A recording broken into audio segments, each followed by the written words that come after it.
যে কোনো কাজে আমরা যদি প্রতিদিন অল্প অল্প করে করিও মন দিয়ে, সেই কাজটা শেষের দিকটা এত ভালো হয়, এত সুন্দর হয় কি বলবো। আমিও ঠিক এরকমই প্রতিদিন আধ ঘন্টা করে কাজ করে আমার এই ঝংকার ধরা টিনের কিচেনটাকে টিনের মডুলার কিচেন বানিয়ে নিতে পেরেছি। তো কিভাবে পেরেছি সবটাই তোমাদের সাথে শেয়ার করব। তার আগে বলো বন্ধুরা, তোমরা সবাই কেমন আছো? আশা করছি রাধা মাধবের কৃপায় সবাই ভালো আছো। আজকে হচ্ছে আমলকি একাদশী, তো সেই জন্য সকাল সকাল স্নান টান সেরে সোজা চলে আসলাম রান্নাঘরে। সকাল থেকে এখনো পর্যন্ত কিচ্ছু খাওয়া হয়নি, এদিকে স্নান পুজো সমস্ত কাজ বাজ শেষ। আগে প্রত্যেক দিনই ভাবতাম একাদশী করব, ভাবতাম এখন না থাক কিছুদিন পরে করব। এই করতে করতে আর একাদশী করাই হতো না, একাদশী ব্রতটা করতেই পারতাম না। কিন্তু বাবা মারা যাওয়ার পর যখন ছেলেদেরকে একাদশীর ব্রতটা করতে হয় 1 বছর, অন্তত 1 বছর তো করতেই হয়, আর মেয়েদের ক্ষেত্রে কিন্তু সেরকম কোনো নিয়ম নেই।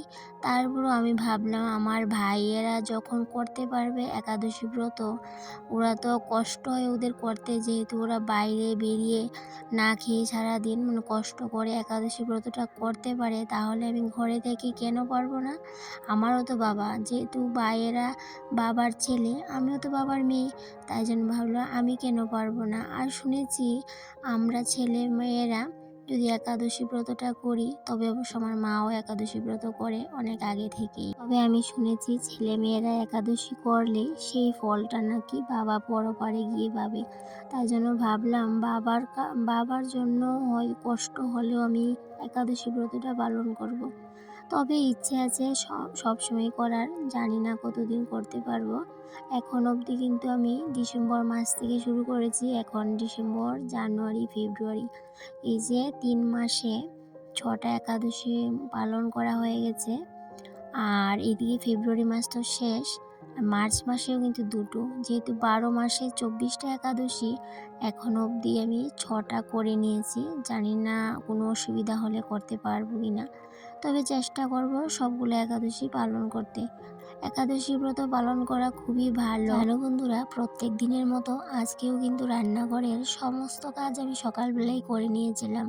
সমস্ত রান্নাঘরটাকে ক্লিন করে গুছিয়ে নিয়েছি, কারণ রান্নাঘর হোক কিংবা বেডরুম, আমাদের ঘর দুয়ার কিন্তু অগোছালো নোংরা হয়েই থাকে।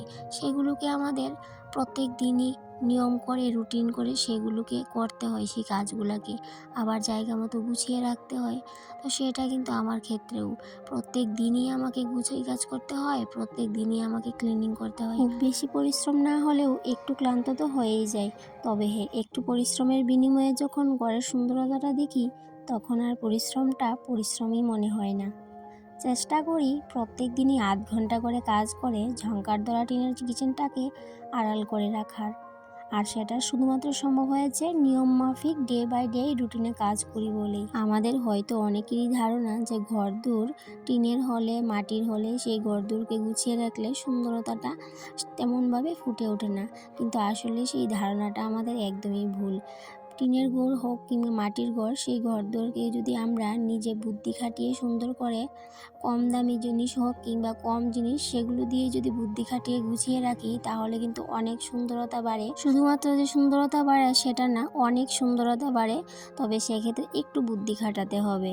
আর আমরা হয়তো অনেকে ভাবি যে ঘরদোর গুছিয়ে রাখলে তেমন মডুলার কিচেনের মতো হয়তো বা সুন্দরতা বাড়বে না, কিন্তু বিশ্বাস করো, নিজের মন থেকে যদি গুছিয়ে রাখো, পরিপাটি করে রাখো, তখন মডুলার কিচেনটাও টিনের কিচেনের কাছে হার মানবে। যেহেতু আজকে একাদশী, ফল মূল খেয়ে থাকবো, তবে অন্যদিন সাবু খেয়ে থাকি। আজকে যেহেতু ঘরে সাবু নেই আর হাজব্যান্ডকেও আনতে বলতে ভুলে গেছিলাম, তাই জন্য আজকে ফল খেয়েই থাকতে হবে। তবে একাদশী করতে আমার অতটাও অসুবিধা হয় না। প্রথম অনেকটাই ভয় পেতাম যে থাকতে পারবো কি না, সেই ভয়েই বলতে পারো একাদশীটা আর তখন করা হতো না।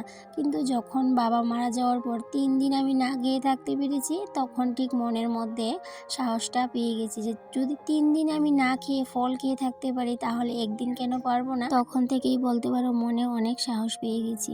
আর এখন তো অনেকগুলো একাদশী করে নিয়েছি, এখন কিন্তু আর অতটা অসুবিধা হয় না।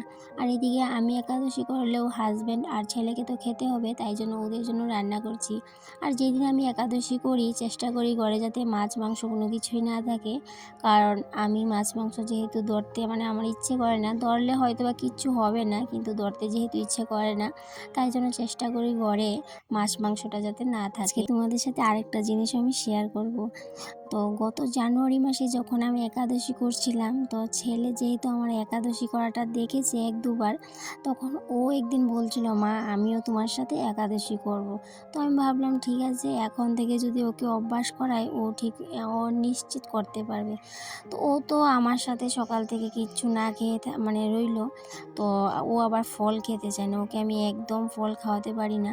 তো আমি তো ফল খেয়ে সকাল থেকে দুপুর অবধি থাকলাম, কিন্তু ওকে যখন জোর করে একটু ফল খাওয়ালাম, ওর এতটা খিদে পেয়েছে, তারপরেও বলছে আমি খাবো না, আমি একাদশী করব। তো সারাক্ষণই বলতে পারো সারাদিনই ছিল, শুধুমাত্র একটা আপেল খেয়ে সারাদিন ছিল। যখন সন্ধে হয়ে গেল তখন না আমি ওর কষ্টটা আর দেখতে পারছিলাম না, কারণ ওর প্রচণ্ড খিদে পেয়েছিল আর বলছিল, মা আমার পেটে না হালকা হালকা ব্যথা করছে।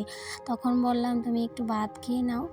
তো ও বলল, না আমি খাবো না, যদি খেয়ে নেই তাহলে আমার একাদশীটা সমস্তটাই নষ্ট হয়ে যাবে, একাদশী করাটা তার হবে না, সারাদিন আমি না খেয়ে রইলাম আর একাদশীটাই হবে না। তো ওকে বুঝিয়ে সুঝিয়ে সেদিনকে আমি সন্ধ্যার পর ভাতটা খাইয়ে নিলাম। বললাম, না না তোমার একাদশীটা ভগবান মানবে, কিন্তু যেহেতু বাচ্চা মানুষ, তো ওকে বুঝিয়ে সুঝিয়ে সেদিনকে খাইয়ে দিয়েছিলাম। তারপর থেকে ওকে আর একাদশী করার কথা আমি একদমই বলি না, যেহেতু বাচ্চা মানুষ না খেয়ে সারাদিন কী করে থাকবে, যেহেতু ফলটাও খেতে চায় না। কিন্তু বাচ্চারাও যদি একাদশী করাটা শিখে যায় তাহলে অনেকটাই ভালো। আমি চেষ্টা করি হাজব্যান্ডকেও যাতে একাদশীটি করাতে পারি, কিন্তু দেখো ও যেহেতু বাইরে বেরিয়ে থাকে সারাদিন না খেয়ে কী করে থাকবে, তাই জন্য ওকে আর বেশি আমি জোর করি না। তবে গত মাসে বলেছিল এই মাসে একাদশীটা করবে, কিন্তু দেখো একাদশীর আগের দিন ও বলছিল, না আমি পারবো না। আচ্ছা যাকগে, যাই হোক, এতটা কষ্ট দিয়ে ওদের লাভ নেই, যখন মন থেকে ইচ্ছা করবে তখন ঠিক করে নেবে। এদিকে হাজব্যান্ডের জন্য আর ছেলের জন্য খুবই সিম্পল রান্নাবান্না করলাম আজকে। দেখতেই তো পেলে বেগুন ভাজা, ভাত, আর সেই সাথে কালকে রাতের একটা তরকারি ছিল কুমড়ো দিয়ে পুঁই শাক দিয়ে, তো সেটাকে আমি জাল দিয়ে নিয়েছি। যেহেতু গরম পড়ে গেছে, এখন তো আর তরকারি এমনি রাখা যাবে না, তাই জন্য জাল দিয়ে নিয়েছি। তো আর সেই সাথে তেমন কিছু লাগবে না, একটু ঘি দিয়ে দিলেই চলবে, কারণ হাজব্যান্ডের অত বায়না নেই যে আমাকে সেটা করে দাও এটা করে দাও, তো এমন কোনো বায়না নেই, সেই জন্য অতটাও চিন্তা নেই। এদিকে রান্নাবান্না করে নিজের জন্য ফলও নিয়ে নিলাম কিছুটা, আর এদিকে ফলটা একটু সময় লবণের জলে ভিজিয়ে রাখবো, কারণ ফল খাওয়ার আগে নাকি একটু লবণ জলে একটু সময় ভিজিয়ে রাখতে হয়, তাই জন্য আমিও অনেক সময় এটা করি, আবার অনেক সময় করিও না। যখন না খুবই তাড়াহুড়ো লাগে তখন আর সেটা করা হয়ে ওঠে না। এদিকে ফলটা ধুয়ে রেডি করে নিলাম নিজের জন্য, আর হাজব্যান্ডের জন্য এখন ভাতটা দিয়ে দেবো, কারণ হাজব্যান্ডও চলে এসেছে। এদিকে আমি ফলটা খেয়ে নেব, আর এদিকে হাজব্যান্ডকেও ভাতটা দিয়ে দেবো। ছেলে আবার আজকে ঘরে খাবে না, ওর জেঠুমনির ঘরে ওকে নিমন্ত্রণ করেছে আজকে দুপুরে খাওয়ার জন্য, তাই জন্য ওকে আর ঘরে খেতে ডাকলাম না, ও চলে গেছে ওদের ঘরে খেতে। আর এদিকে আমি হাজব্যান্ডের জন্য ভাতটা বেড়ে নিচ্ছি, বেগুন ভাজা, ঘি দিয়ে দেবো, সাথে একটা কাঁচা লঙ্কা, বেশ হয়ে যাবে। আর তরকারি তো আছেই। তো তবে রাতের বেলা আবার কিছু একটা করে দেব ভাবছি, কি করি সেটা তো এখনও ঠিক করা হয়নি। এদিকে খাওয়া দাওয়া শেষ করে চলে আসলাম বাইরে বিকেলবেলা, কারণ উঠোনের যা অবস্থা হয়ে আছে, দুপুরে এত বাতাস দিয়েছে, সারা উঠোনে শুধু পাতা আর পাতা হয়ে আছে। যেহেতু ফাল্গুন মাস, বসন্তকালে তো গাছের সমস্ত পুরান পাতা পড়ে এতটা অবস্থা হয়ে আছে। যেহেতু বাড়ির উঠোনে একটা আম গাছ আছে, কিছুদিন আগ পর্যন্ত দিনে একবার উঠান ঝাড় দিলেই চলতো, কিন্তু এখন আর উঠানটা একবার ঝাড় দিলে চলে না, এখন নিয়ম করে 2 বার, কোনো দিন আবার 3বারও ঝাড় দিতে লাগে। এতটা অবস্থা খারাপ হয়ে থাকে, নিজেরই দেখলে একদম ভাল লাগে না, কারণ উঠোন বাড়ি যদি পরিষ্কার পরিচ্ছন্ন না থাকে, এই যে বাড়ির সৌন্দর্যটাই যেমন একদম চোখ বুজে থাকে, তাই জন্য উঠানটা হচ্ছে সবার প্রথম। উঠানটা যদি সুন্দর থাকে তাহলেই কিন্তু বাড়িটাও সুন্দর লাগবে, আর ঘরদোর তো গুছানো পরিচ্ছন্ন রাখতেই হবে। এদিকে দেখো ভালো করে জল দিয়ে নিয়েছি, যেহেতু শুকনোর দিন আর শুধুমাত্র ধুলা উড়ে, সারা বারান্দা শুধু ধুলো সাদা হয়ে থাকে, ঘর দোর কাপড় চোপড় চট করে যেন ধুলো পড়ে সমস্ত কিছু ধুলো সাদা হয়ে থাকে। সেই জন্য যখনই আমি উঠান ঝাড় দিই তখন কিন্তু বেশি করে উঠানের মধ্যে জল দিয়ে নিই, যাতে করে ধুলাগুলো কম উড়ে। তবে হ্যাঁ, উড়ে না যে একবারে না, কিছুটা তো উড়েই, সেটা তো আর ধরে রাখতে পারবো না। তারপর এইদিকে আবার সন্ধে হয়ে যাবে, ঘরদোর ঝাড় দিতে হবে, ঘরদোর মুছতে হবে, যেটা আমার প্রত্যেক দিনকার রুটিন। আজকে দুপুরে যখন ঘরে রান্না করছিলাম তখন বলতেই পারো একটা তুফান হয়ে গেছে, শুকনো তুফান, ঝড় বৃষ্টি ছাড়া একটা তুফান। সেই তুফানটা, বাড়ির পাতা তো পড়েছেই উঠানে, বাইরের পাতাও উড়ে সমস্ত বাড়ি একদম নোংরা হয়ে গেছে, এতটা তুফান দিয়েছে। লাস্ট পর্যন্ত আমাকে দরজা জানালা সমস্ত কিছু বন্ধ করে রাখতে হয়েছে, যত ধুলা আছে সমস্ত কিছু বারান্দা ঘরে, মানে এত অবস্থা খারাপ হয়ে গেছে। তারপর ঝাড় দিয়ে নিয়েছি, মোছা আর হয়নি, যেহেতু রান্নাঘরে রান্নাবান্না করছিলাম, একটু টুকিটাকি কাজকর্ম করছিলাম, ভাবলাম থাক এখন ঝাড় দিয়ে নেই, পরে মুছে নেব বিকেলবেলা। প্ল্যান্টগুলোর সৌন্দর্যটা তখনই বাড়ে যখন পাতাগুলোর মধ্যে জল স্প্রে করে দেওয়া হয়। তবে এই গাছগুলোর মধ্যে জেব্রিনা প্ল্যান্ট, তারপরে আরেকটা প্ল্যান্ট আছে সেটা সবুজ কালারের, সেটার নামটা দেখো ভুলে গেছিলাম, মানে ভুলে যাই, চট করে মনে পড়ে আবার চট করে ভুলেও যাই। তো সেই পাতাগুলোর মধ্যে না জল স্প্রে করে দিলে যখন পাতাগুলো জল জল করে তখন এই প্ল্যান্টগুলোর সৌন্দর্যতা বাড়ে, যেহেতু ধুলা উড়ে, আর তাই জন্য পাতাগুলো এতটা নোংরা হয়ে থাকে কি বলবো। তো প্রায় সময় কী করি বলো তো, হাতেই জল দিয়ে দিই। আর যেহেতু আমার কাছে স্প্রে মেশিনটা নেই, ভাবছিলাম নেবো, কিন্তু এতটা দাম, কত কিছু যে কিনবো, মানে কিনতে কিনতে আর শেষ হচ্ছে না, এটা লাগে সেটা লাগে। এদিকে ঘর দুয়ারও আমার মোছা হয়ে গেছে, এখন বারান্দাটা মুছে নিলেই, বাইরের সিঁড়িটা মুছে নিলেই ব্যাস, আজকের বিকেলের কাজ একদম কমপ্লিট।